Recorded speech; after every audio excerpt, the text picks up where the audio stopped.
Hi hello viewers, welcome to the channel. నేను మీ శమంతకమణి. ఈ షార్ట్లో ఈవినింగ్ ఫ్రూట్స్ రెసిపీస్లో జామ్ పండుని ఇస్తున్నాను. ఇవాళ జామ్ పండు లో క్యాలోరీస్ ఉన్న పండు, డైజెషన్కి చాలా హెల్ప్ చేస్తుంది. ఇందులో ఫైబర్ అంశం ఉండడం వలన అలాగే కళ్ళకి చర్మానికి చాలా మంచిది. నేను ఇక్కడ 2 జామ పండ్లని తీసుకున్నాను. నీళ్లలో బాగా కడగాలి, ఎందుకంటే తొక్కలో ఫైబర్ ఉంటుంది. అందుకని ఇక్కడ తొక్కని తీయకుండా అలాగే కట్ చేస్తాము గనుక.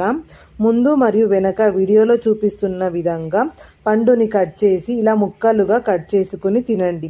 కాస్త పండవ్వని జామ పండు ముక్కలకి సాల్ట్ కావాలంటే కారం కొద్దిగా జల్లుకుని తినండి. ముఖ్యంగా మరో విషయం ఏంటంటే జామ పండు లేక జామకాయలు తిన్నాక వెంటనే నీళ్లు తాగకూడదు, ఎందుకంటే ఖచ్చితంగా కోల్డ్ అవుతుంది అలా చేస్తే. మరియు కోల్డ్ అండ్ కాఫ్ ఉన్నప్పుడు ఈ పండుని కన్జ్యూమ్ చేయకూడదు. మరొక ఈవినింగ్ షార్ట్ వీడియోలో మళ్ళీ కలుస్తాను. Have a good day.